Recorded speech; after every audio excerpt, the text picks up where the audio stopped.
Good afternoon, ladies and gentlemen. Also, this is not the academic quarter, but 5 minutes, I think, are enough to wait because I think we have a very interesting session in front of us.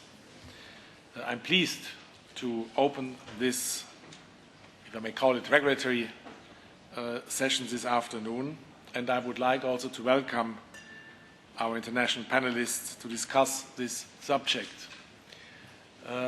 As we all know, Beat Löffler has a very tough timing in his entire conference. So if you don't mind, I would refrain from presenting our panelists in detail because this is already well done in the program. And to save time, because I want also to integrate as much as possible you as plenary in the round of discussions. If you allow me, therefore, just a few remarks at the beginning. The regulatory environment for obtaining market approval for new medical products is, as we all know already, generally speaking, an extremely important element in the development chain, since it determines to a large extent the development cost and the time to market introduction. The challenges for the regulatory authorities to regulate market approval for nanomedicines is even more considerable, because if nanomedicine is a key for personalized, or if you like, individualized medicine, as Professor Hunzinger in his opening statement yesterday demonstrated, the task is even more complex. So how can regulatory authorities guard the quality, safety, and efficacy of modern medical therapies and products? And how keeping the cost of the development and the duration of the approval process to the minimum possible? Is therefore not a need for globally harmonized regulatory procedures and standardization to streamline the regulatory processes and thereby to shorten the time to market? I would like, therefore, to invite our distinguished panelists in their statements or presentations. I think most of them have prepared short presentations, to focus also a little bit on what is needed in terms of harmonization of procedures and standardizations of the tests and mutual recognition. What support and advice can regulators provide to the nanomedicine developers to facilitate the process to get market approval? And do we need maybe to differentiate between nanodevices and nanodrugs in this respect? I have asked our speakers to limit themselves for 5-6 minutes. And then I would like to open the floor on the panel before I give then the floor to you in the audience. So skipping the presentation of our panelists, which you all find well in the program, I would like to go in medias res immediately and would like to ask Falk Ehmann to share with us his ideas.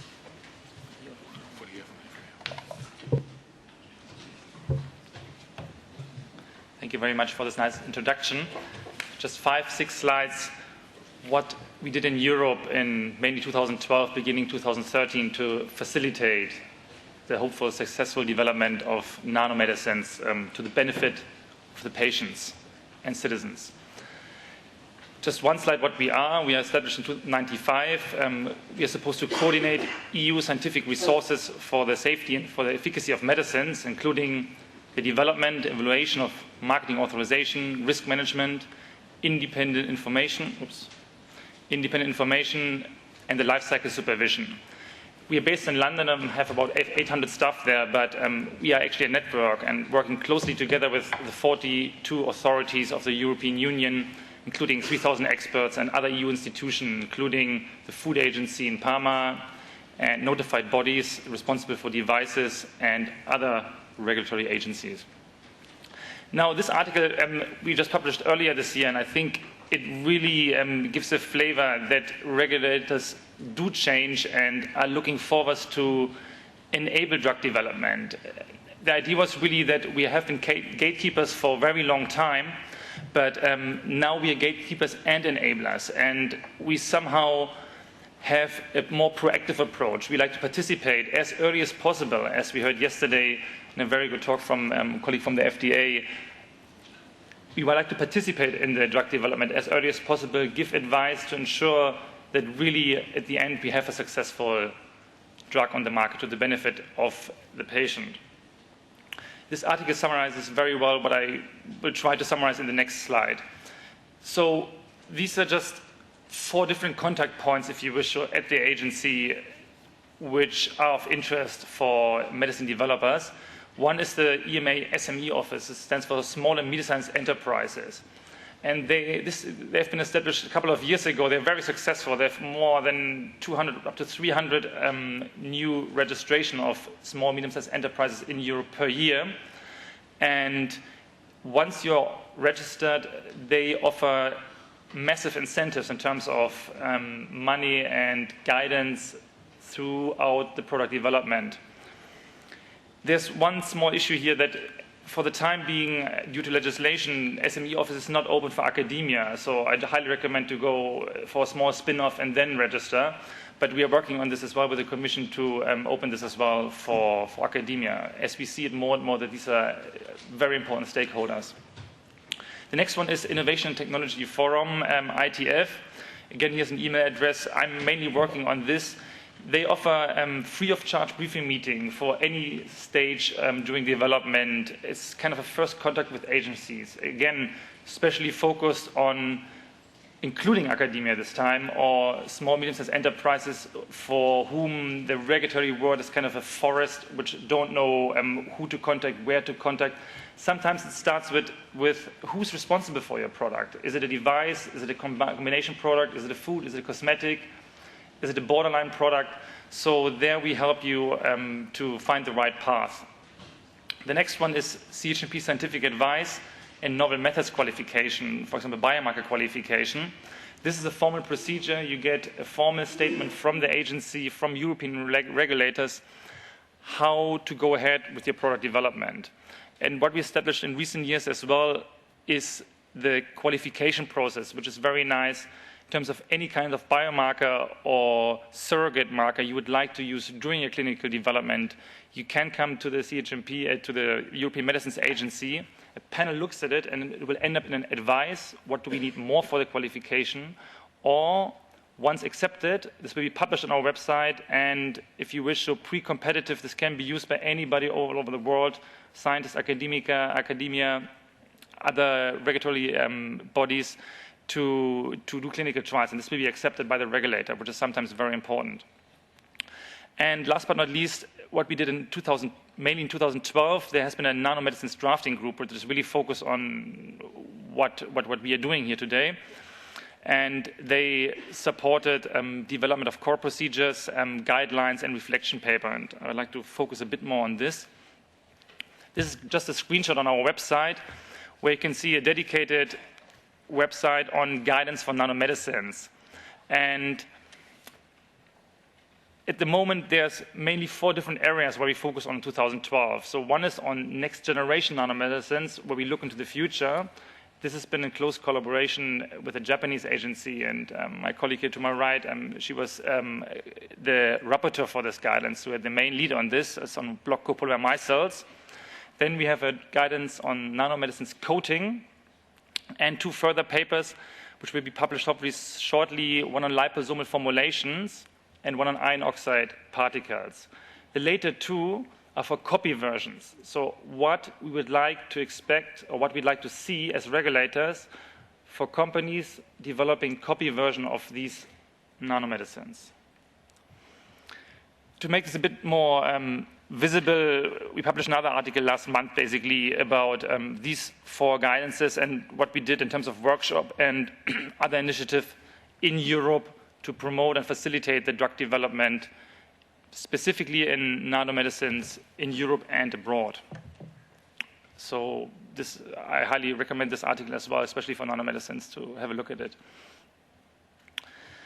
Now, coming to the end of my presentation, just one statement that nanotechnology is a transforming science. And I just like this comparison here. This, sorry for the small print, but it's supposed to be a Victorian house in London and has been built 100 years ago. And we are building these houses for a long time, and what we changed in the past is the quantity. So we're building lots of houses, but they all look more or less the same, same structure, same characterization.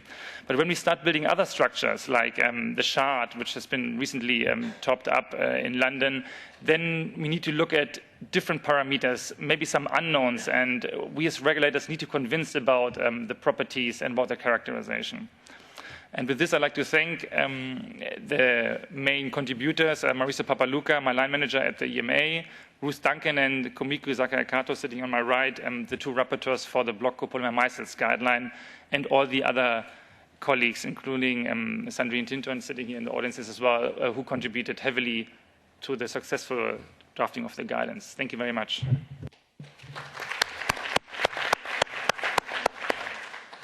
Thank you very much, Mr. Ehmann. And to all of you who are developing, he's a guy you have to jump on him, once you need advice. At least you are in Europe, then you should do. You mentioned already that you have worked close together with a colleague from Japan, and I'm pleased now to give the floor to the colleague already mentioned, Ms. Sakai-Kato. Please, the floor is yours.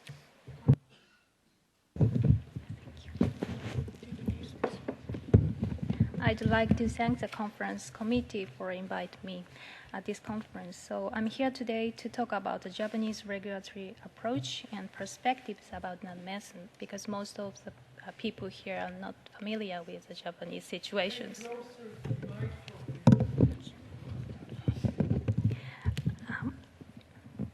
I'm here today to talk about the Japanese current initiatives relevant to nanomedicines in Japan, because most of the people here are not familiar with the Japanese situations. So development of innovative pharmaceutical products based on the nanotechnology is in progress, and the research activity of this field is very active in Japan. And they have been some products, so-called nanomedicines, have been already approved in Japan too. And they have been regulated within the general framework of the pharmaceutical affairs law in Japan on a product-by-product basis. And regulators and reviewers are further gathering and analyzing information about state-of-the-art nanomedicines technology. So I will briefly explain the MHLW, Ministry of Health Labor Welfare, Japan activity with respect to nanomedicines. And in 2008, the National Institute of Health Sciences, NIHS, created a new section for research on ensuring and evaluating the quality of nanomedicines. And the objective of our work at the NIHS is the development of an evaluation strategy of nanomedicines from a standpoint of quality, efficacy, and safety. And nanomedicines are mainly developed for control of pharmacokinetics, including biodistribution of active pharmaceutical ingredients. So therefore, the analysis of relationship between the quality attributes and the biodistribution, including biostability of nanomedicines, is focused in this research. So knowledge about the relationship between the biodistribution and the biological activities, including the therapeutic effect and the adverse one, is also very important. So the output of this research is the identification of critical attributes of critical quality attributes of nanomedicines. So knowledge about the relationship, each element, is very important.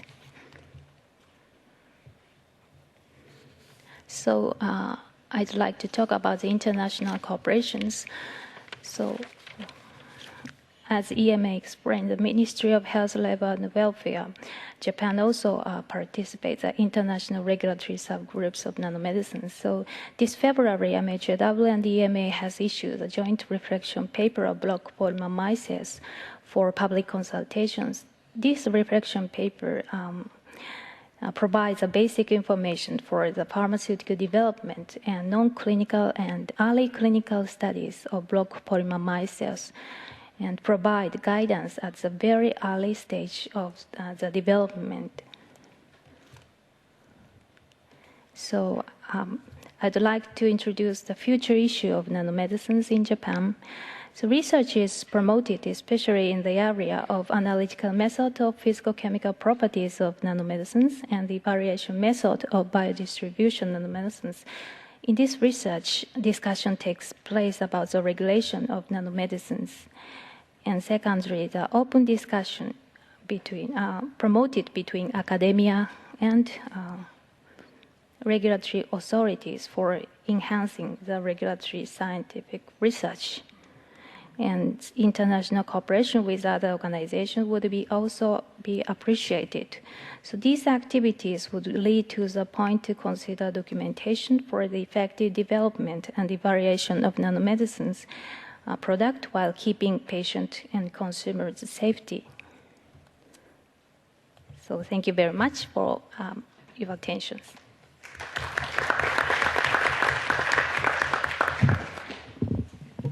Thank you very much. In particular, that you have not only briefly described the system in Japan, but also what your future issues are, and I think we will come back on that in the discussion later on.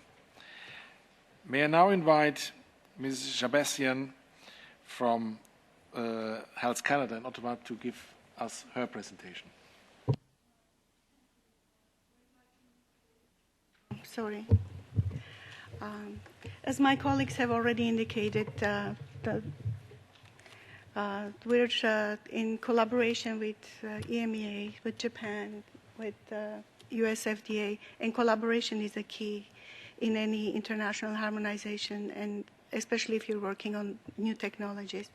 I'll just provide an introduction, some of the key activities that Health Canada has undertaken, and where we are today when it comes to regulating nanotechnologies, and some of the challenges that we face. Health Canada department is looking after a number of products, including drugs, medical devices, biotechnology products, tissue, engineering products, vaccines, cosmetics, consumer products. So our Food and Drug Act is mainly governing most of these categories of products. In order to address nanotechnology issues, a number of working groups have been established by Health Canada, and one of them, Health Portfolio Nanotechnology Working Group, was established in 2004. And this group represents, across the board, all the areas in health portfolio. And one of the major issues we had in original discussions was there was a need for defining what we meant when we said nanotechnology. So this group has developed a policy document, and this document defines the working definition of nanomaterials. This definition is very high level, and it's available on the web, and most of you are familiar with it. But this allowed us to open a dialogue with industry and anyone outside who was interested as to what the department considered to be nano. Now, the regulatory approach is not any different than most of the conventional products at this time, and we're using the existing acts and regulations. But we do recognize that there is a need for some new way of doing assessments when it comes to nano products. Any new therapeutic that comes on the market, whether it's a nano or not, will go through a stringent review process, and there is a submission requirement from the manufacturers to present as evidence for safety and effectiveness of these products. The health products and food branch evaluates and monitors safety and efficacy of most of the products, including veterinary drugs, human prescription drugs, non-prescription drugs, medical devices, natural health products, and some other therapeutic groups. This is just a general org chart of our health protection and food branch, which mainly governs the regulation of some of these categories. In order to have a little bit of guidance for the industry and our stakeholders, we have developed a web page for health products and food branch. Again, very high level because it has to cover all categories of products at this time.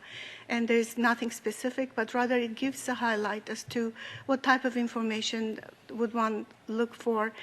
And one of the main guidance that we're asking is to have early meetings, pre-submission meetings with regulators that your product is under, and ask any questions you have at that time.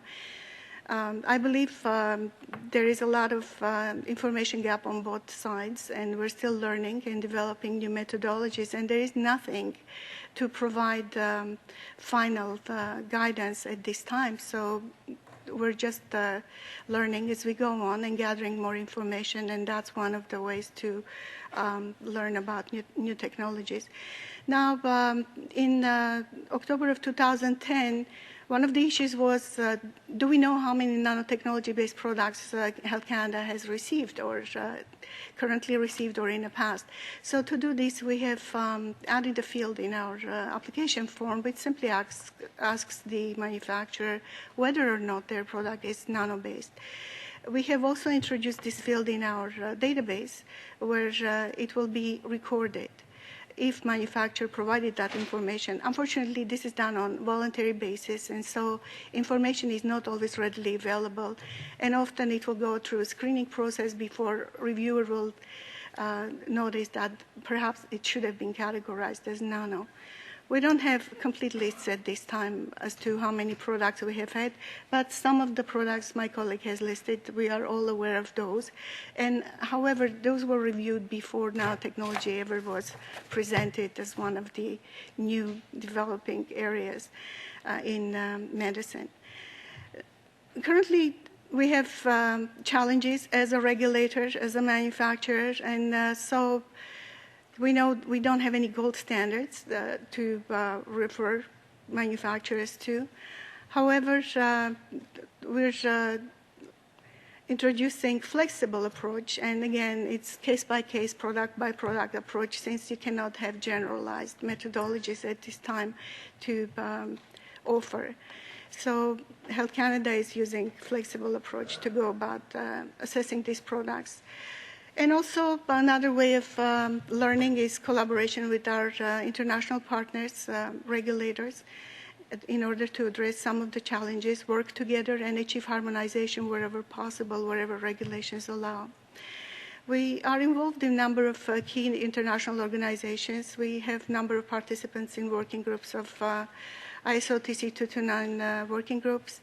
We have a number of members on OECD WPMN working group.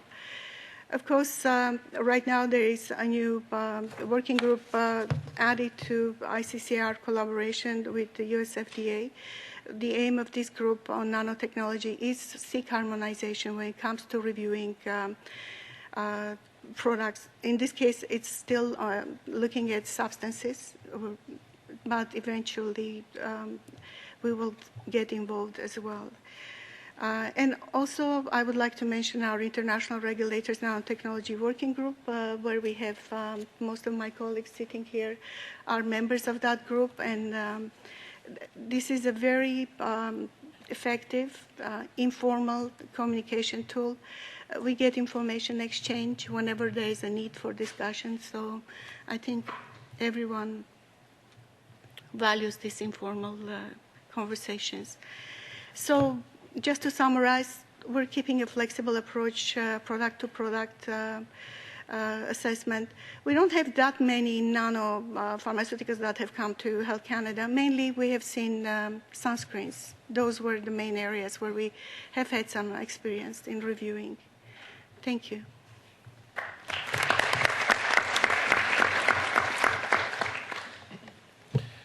Thank you very much for this broad overview in which you underlined indeed the lack of an international consensus. And I think that's a good way we can continue later on. Now it's a turn for Professor Nie from China. Please present us your findings. All right. First of all, I would like to thank the organizers of these very valuable opportunities to speak on behalf of China. Actually, I'm a scientist by training, so I belong to the National Center for Nanoscience and Technology. Our center mainly are doing basic research and also facilitate the translation of basic research results to applications. I think, although I did some deep research before I come here, but I think it's a good idea to give you some basic key facts instead of speak on behalf of regulators. So I think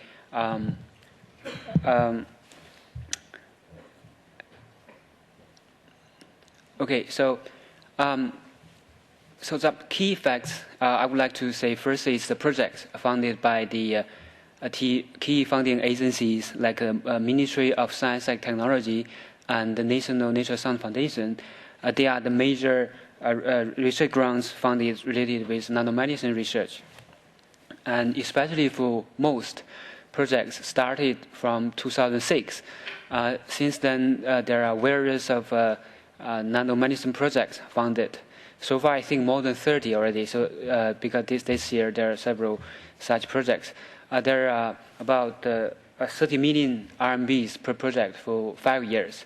So that's pretty much the biggest grant so far in China.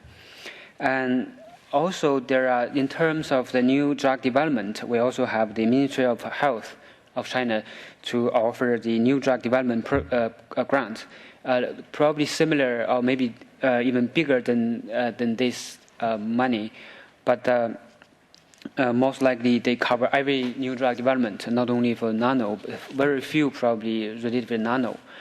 And for research activities, I think that's a number I collected recently. There are more than 1,000 scientists and students working towards nanomedicine or nanotoxicology issues. And I think this number will increase dramatically in the next few years because with the heavy increase about funding and a lot of people jump into this nano field from different backgrounds. But currently, most of the researchers with background are material sciences, chemistry, and also biology background, but few well-known clinicians involved in this nanomedicine. I think that's something we need to get this group of people get aware about nanomedicine. And so far, I think the number I collected is that there are 6 drugs already approved by Chinese counterparts of FDA, and there are more than 20 under considerations. And all of these drugs, I think most of drugs are under the first category, using nanomaterials as drug carriers, most likely the liposome-based chemo drugs. I think that's people call it first generation nanodrugs. Most of them belong to this. And there are also another category, I think most likely here I refer to the nanomedicine using nanomaterials themselves. So I think probably some of you already know that our center since 2003 developed a new type of particulate medicine. So here is gadolinium fullerenes. So this group of fullerenes are actually by accidentally have been shown that very high anti-tumor efficacies but with low toxicity. For the chemistry of this nanoparticle is very complicated. They supposedly should be the diameter should be less than 1 nanometer, but in solution, most of them are all conjugate together in the range of 80 or 100 nanometers. And so the group led by Professor Yuliang Zhao worked on this project for 10 years. Since then, they found various of tumor models. In various tumor models, this nanoparticles showed very highly efficacies in terms of inhibition of tumor growth and also in some cases also can dramatically block tumor metastasis. And more strikingly, this nanoparticle itself is not cytotoxic. And currently, we figure out that some of the partially we figure out the mechanism by this nanoparticle by regulate tumor microenvironment. For example, decrease the tumor vesicles and block nutrient supplies, and also can form a very condensed fibroblast fibrosis layers to block the tumor metastasis and also fast growth. I think the purpose of this short presentation, I would like to really introduce the current status quo of China. Would like to all of you to collaborate with Chinese people in terms of the key players. I'm talking about the pharmaceutical companies. I think compared to American giants and European giants, we are still very small. So I think, but there are a lot of room for us to collaborate together. So thank you very much.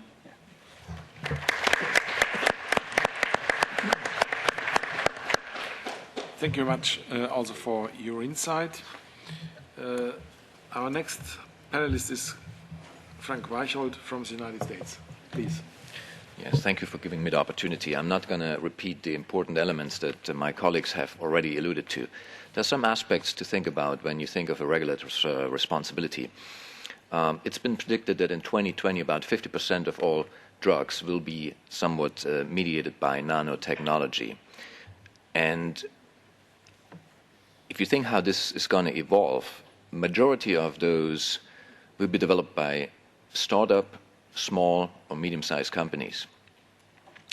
And in some regard, that poses a challenge to regulatory agencies. Why? Because the experience of such new entities is not very high. They are not like the big pharma having a lot of experience with the regulator, and they also need to struggle for, and they are in need to struggle for capacity to actually think about regulatory pathways. So in some way, we believe as a regulator we need to, as part of our preparedness, and I talked yesterday about different aspects of how we prepare as a regulator, but an additional aspect of it is outreach and education of our, well, if you want, partners or the stakeholders, namely those who are going to submit.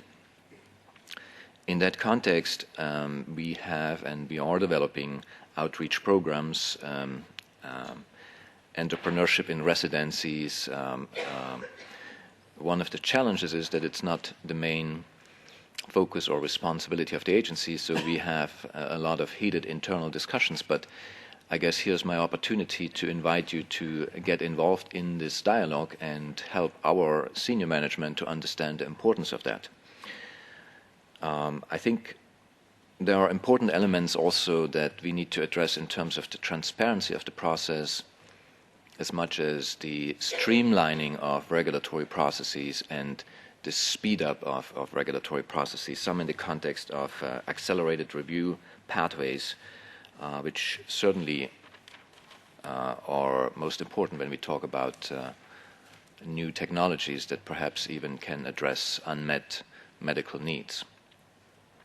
So in that regard, the preparedness also includes facilitation.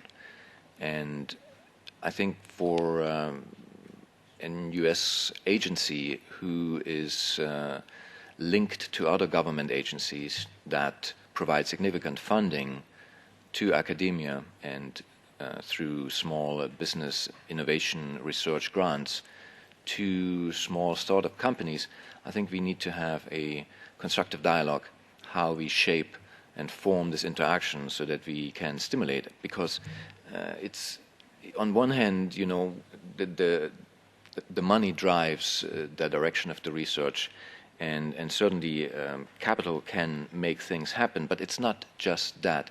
It is also the drive of the people and the people involved and the interaction between the people. And I think meetings like that, and again, thank you for giving me the opportunity and including us here, or the basis for building such interactions, continuing the dialogue and evolving to perhaps new qualities of the interactions. And it's certainly not the case that any interaction with highly regulated industry is a conflict. We just need to define where we draw the line. But in general, we can see ourselves as part of the entire circle, and we are certainly part of the stakeholder alliance when it comes to economy and when it comes to public health. Thank you.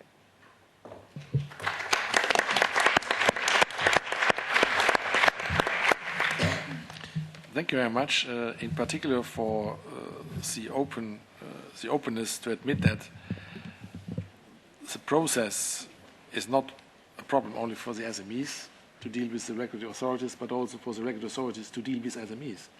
And I think that's something we have to come back later on. Last but of course not least, I would like now to invite Mirka Valaris to give us her presentation. Okay, thank you. And like my colleague from China, I've got a disclaimer. I'm a basic scientist, but I'm going to give you an overview about where the state of nanomedicines and nanotechnology is in Australia. So we have quite a number of agencies where there's an overlap with nanotechnology, but in terms of therapeutic goods, our Therapeutic Goods Administration is the main agency that at least deals with medicines and medical devices. They also cover complementary medicines and also over-the-counter type drugs as well. Probably a bit like what happens in Canada, we also probably spent most of our time on sunscreens. As many of you know, Australia is a very sunny country, and where there's been issues there. But the Therapeutic Goods Administration tends to handle that aspect of things in terms of nanomedicines. But having said that, they work very closely with a whole range of other agencies, and you can see them on the list there. I won't go through all of them, that cover various things from the chemicals being used to food standards to our Department of Innovation, for example, tends to run educational programs to do with nanosafety and also public outreach to educate the public about what's going on. And we also have, in terms of the veterinary medicines and pesticides, they come under a separate authority as well. And of course, our Environmental Protection Agency also looks at some of the medicines that are being used, because obviously if you administer even to animals, these things are being released into the environment when they're being excreted. So in 2009, Australia developed a national nanotechnology strategy, and this was quite a big thing for Australia, because a lot of things were happening in the background, but they weren't very coordinated. So the idea of this is helping coordinate amongst the different agencies, and it allowed. This review actually went through to look at the existing regulatory arrangements to make sure that they were adequate enough to be able to address these emerging issues that are happening with materials and materials being derived from nanotechnologies as well. And they use obviously a lot of online stuff, but they're slowly been trying to build scientific capacity in the area by recruiting experts to the agency as well, so they can get good assessment of these products, and they also bring in experts when they need to. And the other thing is that the TGA has also been trying to help be involved in the whole government approach. Again, as I mentioned previously, there's a lot of overlap between different agencies, and they need to have the dialogue and the networks. When they were reviewing the state of the science of nanomedicine, they took the approach that a lot of the materials being used are actually materials that are already out there or are being used. Some of them are new, but some of them, the toxicity profiles are already known. So they review the different toxicity profiles. So I won't go through all of that, because you're all aware of the type of issues that are involved that people are concerned about. This is probably an important thing. That for the Therapeutic Goods Administration, It basically is well supported. It's obviously a major body that looks at the different technologies. I think in Australia they've not have a lot of probably applications for nanotechnology, although that is rapidly changing. I already know of a number of companies developing products that have gone into clinical trials, so they're increasingly facing this type of these type of issues. The other important thing for the agency, it actually has legislated authority to ask for additional information. So the rules are not so set that if they come across something they've never come across before, that they can't change those guidelines and say, well, we require this or that. And I guess, you know, it gives them flexibility, which is very good. So rather than blocking things, they're trying to facilitate the process.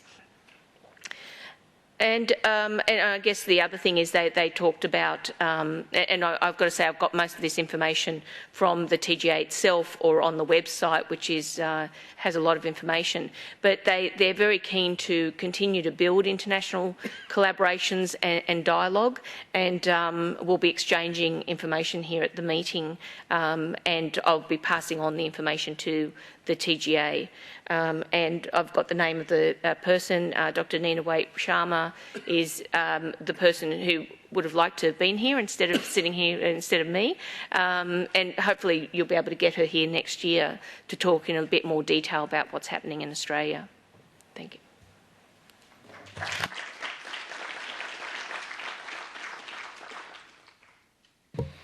Also, thank you very much to you.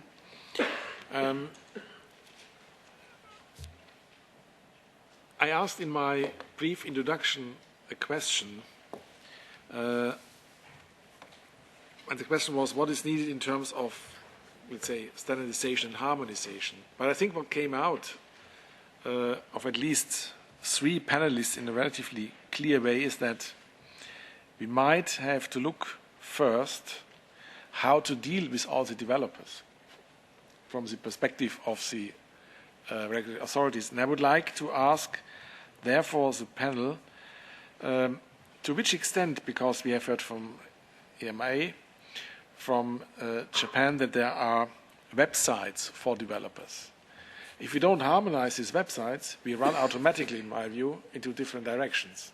So to which extent do you think we need to have, beyond or before we talk about how to, let's say, to regulate the one or the other nano device or nano drug, how we deal with those presenting for regulatory activity drugs in a coherent way to avoid double work on each continent? Who would like to present an idea how we can achieve that? I'll just say something. I think it's really important for the agencies to provide some sort of guidelines of a process of what happens, because even from my perspective of looking at the Australian websites, everything's very generic. You know, the statements about how to get a therapeutic into clinical trial or to get it approved it has very generic statements. But we all know that with nanomedicines, there actually are some unique features about that. I know the Therapeutic Goods Administration takes the attitude that they will treat them as therapeutics, so therefore the toxicology, etc., is all the same. But I'm not, you know, just this is my personal perspective, I'm not speaking on behalf of the agency. But as a scientist, it is a bit hard to get the detail of what you need to be doing. However, having said that, you can contact them and have face-to-face discussions with them, and when you do that, they're very forthcoming about what needs to be done. Now, it could be, maybe some of my colleagues here who are from agencies, maybe they don't want to be too prescriptive and they prefer individuals to approach the agencies, so each problem can be solved. But I don't know, from a scientist's perspective, I think I would like to see a bit more detail about how things should be approached. Is this shared by the colleagues on the panel? Frank, you?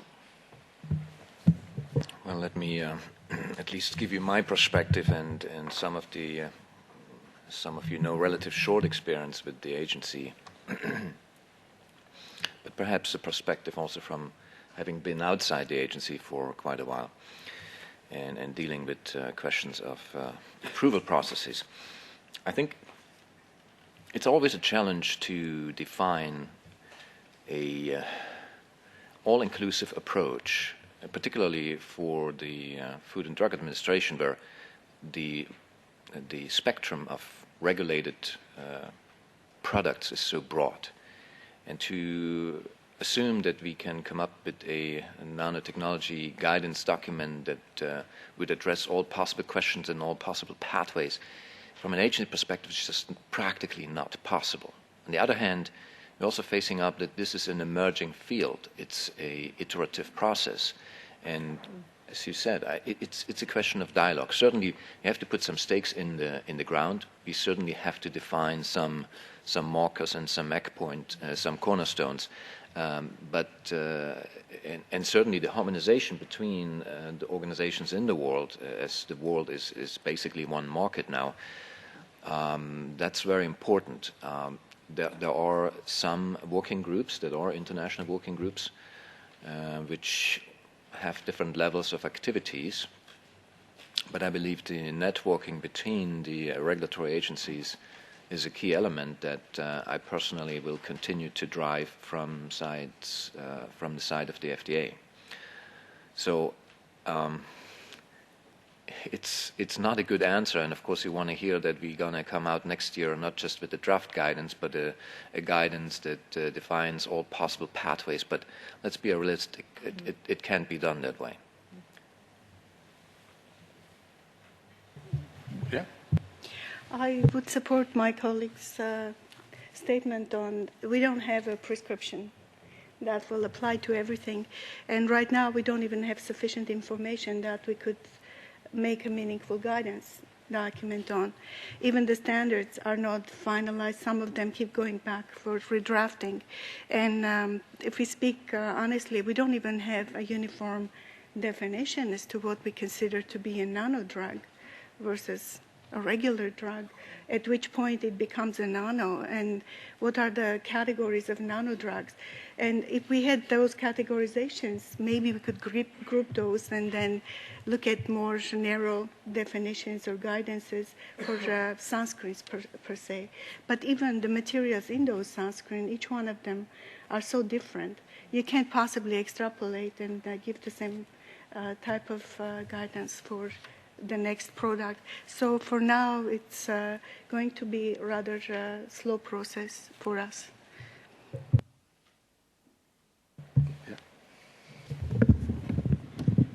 So in the cases of pharmaceuticals with these kind of innovative technologies, we have to know the evolving science at first. So therefore, as presented today by Mh.UL and also presented yesterday by FDA's colleagues, regulatory scientific research is, I think, very important. And of course, the dialogues between the regulator side and the academia side is very important. So through these works, we can make some points to consider as documentation or something like that.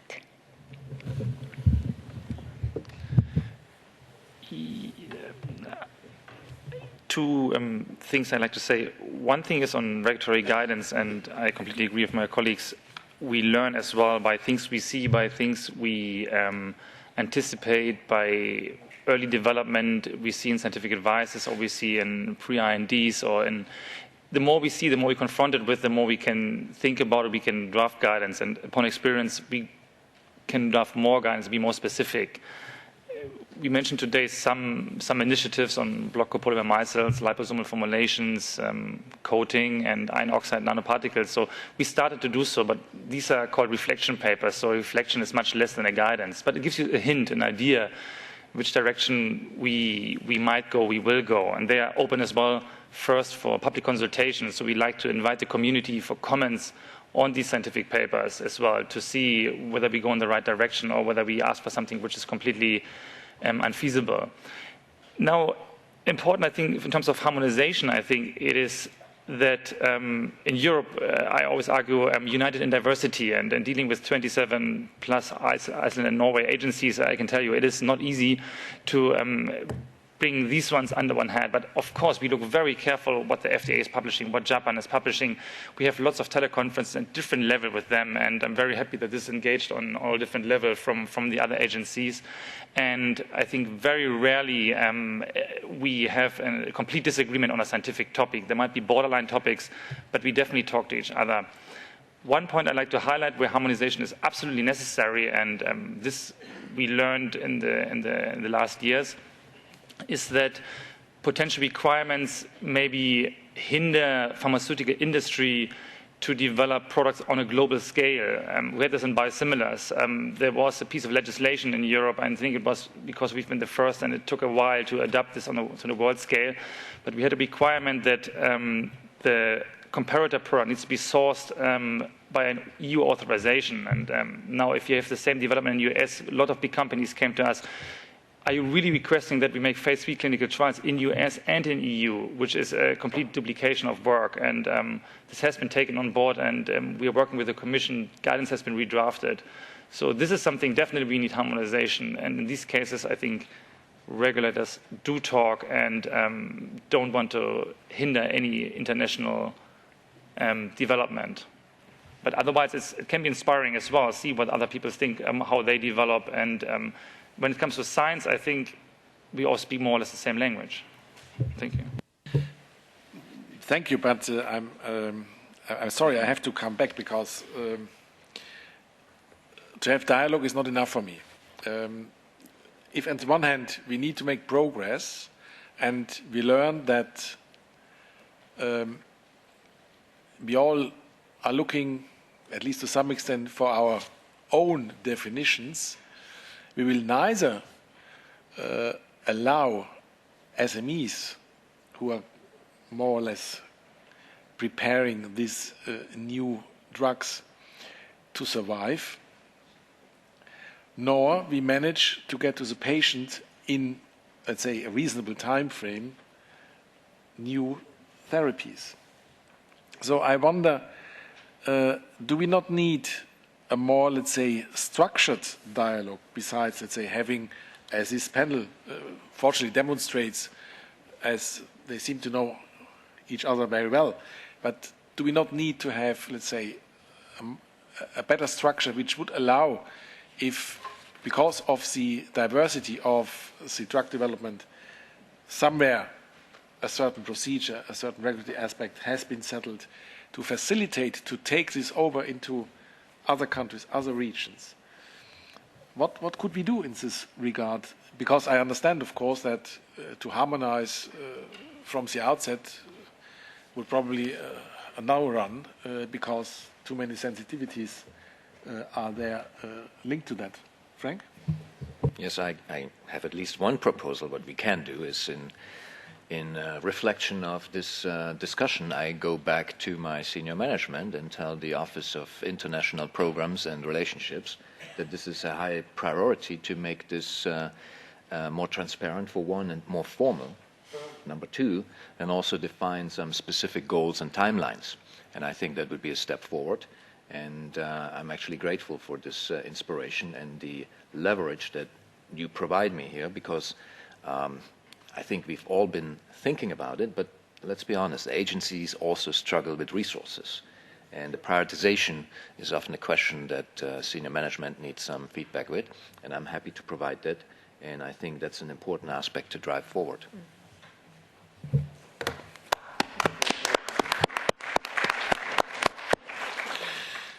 I take this as a first concrete result of our discussion. And I appreciate very much, and I'm sure colleagues around the panel will do the same towards their hierarchy in the regulatory authorities. And Beat, we could come back next year on this issue then and see what has been produced. But as we still have 15 minutes, I would like now also to invite the audience, and I have already, you are not first, here's the first, second, third. Okay, enough. Please start here. Yes, my question to you, Mr. Strohmeyer. What is the role of the World Health Organization because if you need an international discussion, and we have the United Nations, and you have the World Health Organization, and we need a discussion on what we could call the nano divide, which is already there. And you need a discussion on values, you need a discussion on priorities, and what kind of drugs are you going to promote or not to promote. This is a political and ethical and social discussion at the international level. Of course, this is international, but we have other bodies, and I have heard nothing about the World Health Organization. So is this just that you forgot that this organization exists, or maybe you just didn't mention because of other reasons, or what's all about it? As I have seen so many asking the floor, I would like to collect a few questions, if you don't mind. Yeah. I just want to say that was proposed that from Africa, from the World Health Organization, we would have a panelist who has not come. It was not possible for him to be here today, but we are aware of that. But I have if I may give a question for collection.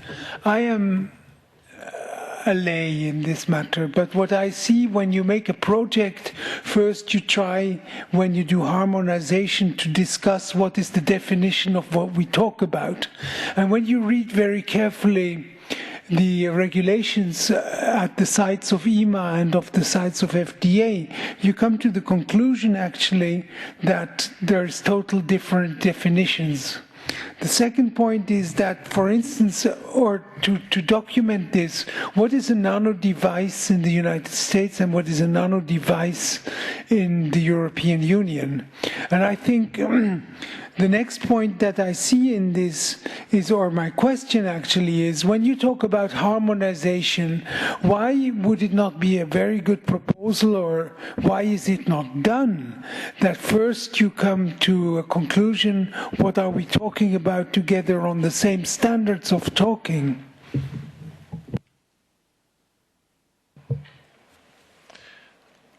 Nevertheless, I take a third one. Also, it's a big issue. No, yeah, please. Okay. I just, first of all, I think we did some first step by putting everybody to talk together, and I just want to, pick up the words that you mentioned already, including Biat.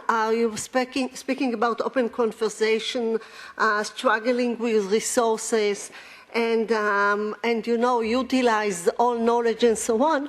So first of all, just by, if we are taking it from technology, you can reach all that by, as we say in the technology, converging and talking between each other on these issues, and far more than harmonizing, and utilizing the tools that we develop in science so nicely into like simulation models and open, like the new word, open discussion, and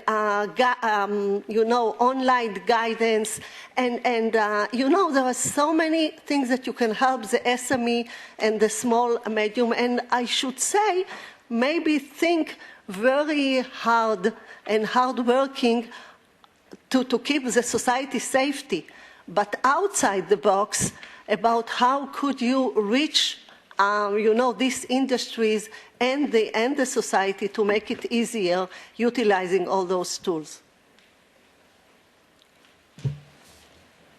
Regarding these two last questions, are there questions which are related that we can collect more? Yeah, Stonsinger.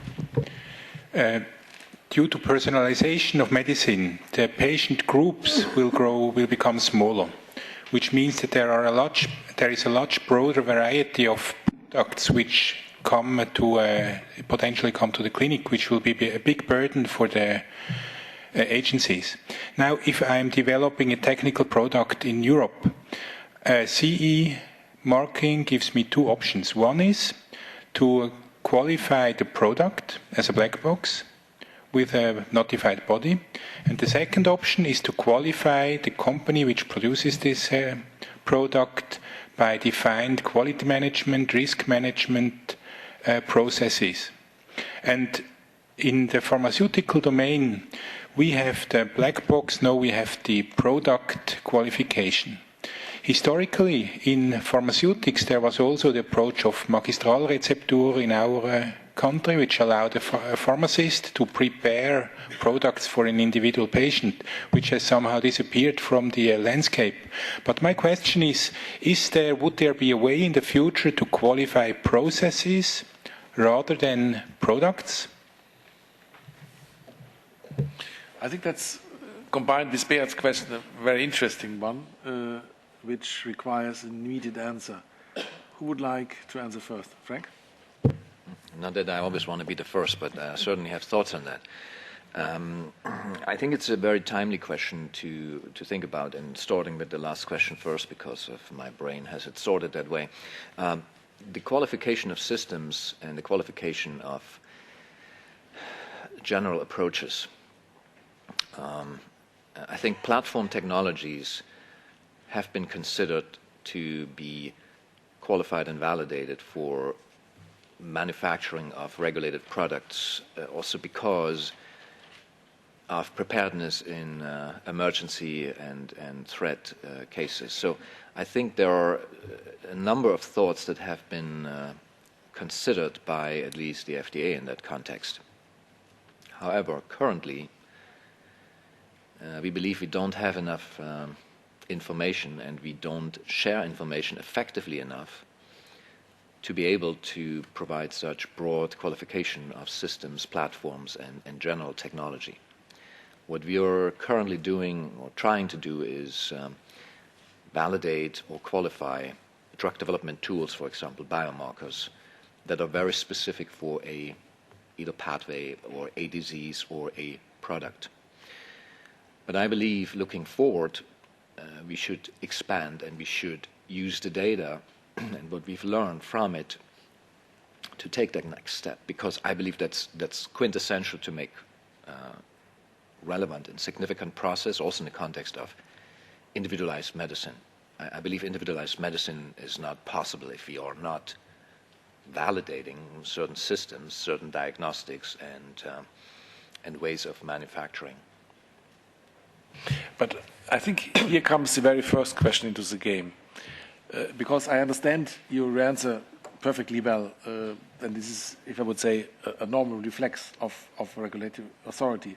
But against this background, would it easier to do that at an international level, whether it's WHO or whatever organization, or on a more bilateral, let's say, States, EU, States, China, whatever?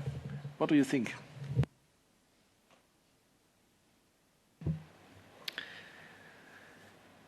Well, in a perfect world, you would first find an agreement, define all your scientific basis, and make sure that we all talk about the same apples, right? But practically, it doesn't happen that way, and we all know it, because we are all sitting in one or the other group of international harmonization attempts, standardization attempts, and we know how difficult the dialogue actually is practically, for different reasons. Some of them are cultural, some of them are political, some of them are economic. Sometimes the science is just not evolved enough in order to have one answer. So I would say we have to focus on opportunities that are inclusive of new forms of exchange and using the media and new technologies also to communicate and try and do it, but I know it's not going to be easy. So it takes all of us wholeheartedly and with all the energy that we have to get this done. Thank you, Frank. Now I will challenge Falk to see whether EMA is prepared to walk faster. Well, I wouldn't publicly state something against the FDA, of course. But no, I think there are bilateral programs definitely already in place. For example, this quality by design. I'm not sure whether I understood the question correctly, but in terms of manufacturing, there are certain design spaces which are well defined, and then within these design spaces you have a certain variability, and this is kind of a process qualification or if you wish so, certain parameters can be changed within this process. And this is done on a bilateral basis, definitely with the FDA and other colleagues. Then what I tried to mention before, the qualification process, what we established, and some of these are done as well in collaboration with the US. This is for procedures and for biomarkers, and at least a part of, I understand the question you had, could be integrated into this one. I'm not sure how I really replied to your question, but processes are involved into this. Qualification of biomarkers, of certain processes you like to standardize, you like to use for your future development. But of course, this is a bit kind of, it will be public at the end. So there's a public consultation again, and to take benefit of the scientific community all over the world. So it is pre-competitive. That's why maybe we don't see more at the time, for the time being. I'm not sure I answered the question. I'd like to make one point on the comment on the EU CE marking for devices, and there I can't agree more. I mean, at the moment, I think if you have a device, you can go to a notified body anywhere in Europe, and you can pick the best one. These are profit organizations regulated by national authorities for the time being, and they can give you the CE marking, which then makes your product eligible, I understand, for Europe. It's not with our remit to influence this from the medicine standpoint. It gets interesting for us if we have combination products, and we see this, of course, with nanotechnology coming more and more, half a medicine, half a device, medicine and device, which component weights more, who's looking at the safety efficacy, who's looking at the life cycle. And I understand as well that the Commission is drafting a new guidance on devices and IVD directive, and we are very closely looking to this and hoping that there might be more harmonization, firstly within Europe, and then take the next step. Because at the moment, even in Europe, it's a big diverse. Thank you. I had a question by the gentleman in the white shirt. Then here, who else wanted to take? Out here, okay. Yeah, I'm hearing that regulatory authorities now increasingly feel, well, they want to participate in science. They have experts working for them. So it's the mission, I think the mission of a regulatory authority, maybe there's an opportunity to change it, to not just approving, but also to think about the productivity of the industry, to participate in pre-competitive activities, to go beyond just approving, but also advising and helping healthcare and the industry to life sciences industry to move forward. You are second. So is that something that you're thinking about? This is my question. Let's collect, because we have only 3 minutes more or less, and I want to give as many as possible the floor. Yeah, here. Yes, you? No? Okay. Then you. Dr. Weichold gave us good reasons why communication between big agencies could be complicated.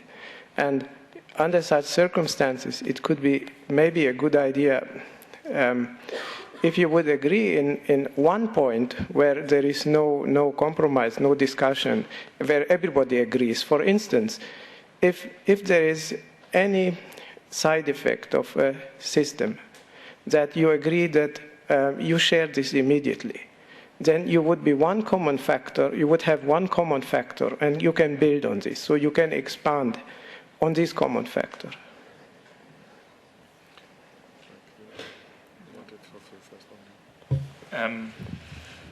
Yeah, maybe on the first one, this was exactly the message I wanted to bring across in my presentation. So we are enablers now. We start really early as possible, and we guide you through the process. And this article summarizes this very well, what kind of initiatives we brought forward to do this. And at the back end, if you wish, so now we start to have scientific advices in conjunction with health technology agencies, which are responsible for the marketing of the products. Money gets involved, which normally we're not involved. But it's interesting how they then want to see competitive trials to make decisions on reimbursement and so on. This is still a high national authority. I can only speak for Europe here, of course, and there are different interests in different countries. So there's still a long way to go, but we're going there as well. So on both ends, if you wish to, we're trying to put these things together within the remit we have, of course. So this was exactly missed. Maybe once more comment to the side effect sharing. And maybe last question to the audience as well. I mean, of course side effects are shared, and they're shared within all regulators, within all member states where the drug is authorized. And this comes, because I hear always more harmonization, but I mean, do you really see that regulators are giving you a hurdle in terms of authorization, or what would be the benefit for you if there would be even more harmonization than there is at the moment? So I can answer this question. Do you know how difficult to register a vaccine product all over the world, which is already used many people, many clinical trials? So I just learned from big company that every single country where they go to, India, China, Australia, blah, blah, blah, different countries in Africa, it takes forever. It takes 10, 15 years to spread an effective and safe vaccine. So yes, I mean, and I am not talking about nanomedicine. This is a rotavirus vaccine. So what we want, the reason that we are pushing, we want to have safe and potent medicine for everybody. This is what we want, and therefore we need this harmonization, and not only between US and Europe. So we have to think about everybody in the world who need it. I just have a question to Hripsime. Shahbazian, you said in your statement, you spoke about an international regulations nanotechnology work group, international. So I would have wished that the third word would be nanomedicine, but of course that is not possible. But why did you mention it? Is it really international? Do you meet all those? International, not every country is represented there. We have EU, we have US FDA, we have Australia, we have China, we have Japan. So we try to recruit more representation, but that was the group that we were collaborating, and this was specific to nano. We have some other bilateral meetings with different countries, different agreements, but this one is specific informal group for nano because there was a lot of new evidence, new information to digest as a regulator. And so we wanted to start on a harmonized pace, learn from each other. Okay. If I may still make a comment, because as it was pointed out, it is very difficult to get a product registered around the world. But I also would like you to remember that it's not necessarily driven by the regulatory agency or the agency of the country. It's driven by market space, it's driven by profits, and it's driven by people in power, who control power, right? So shall we and should we facilitate the accessibility? Absolutely. Brings me back to the mission statement. Actually, the FDA's mission statement is very simple. Protect and promote public health. That is inclusive of sharing, facilitating, providing new opportunities for the industry, and having important dialogues with healthcare providers and the whole healthcare system when we talk about medical products and devices. But it is also fair to say that certainly the agency cannot fix, or a regulatory agency cannot fix all problems. I think there are some of it economic problems and political problems that need to be discussed. But again, here I would say we can be facilitators, and certainly we can bring problems to the discussion table. But I don't know any agency in the world who actually wants to not approve products. We all want to approve products, and I at least can state that for my colleagues at the FDA. But we also have the responsibility to make sure it's safe and it's sustainable. And of course, it has to be effective. Thank you very much. The problem is we are in Switzerland, and Swiss watches you can't betray. And it's already 5 minutes after the time schedule Beat has foreseen for this discussion. So I'm afraid we have to stop this interesting discussion. I would like to thank the panelists for their contribution. In particular, I would like to thank Frank, because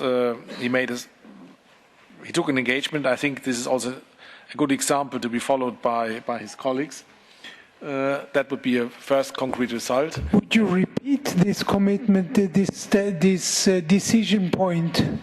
Well, he has not taken a decision because he was clever enough to say that he will bring this to his hierarchy. But he said he would. He said he would do an attempt to his seniors and to his services. Yeah. But we want to know again what he's going to do, Frank. Okay. Frank, you are invited to repeat your commitment. Beat needs this for the record.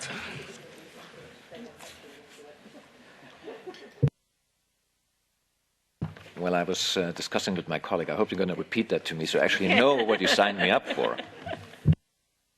No, you made the commitment that you would bring to the attention of your hierarchy, that you would, let's say, share further the elements which you develop and which you see getting developed from outside, and by that facilitating the process. And I think that's a very strong statement, because it would mean that FDA would accept, let's say, at least to listen or maybe even to follow to some extent, results which have been achieved outside the tutel of FDA. And I think that if that would be applied in a broader sense, it would really bring us forward.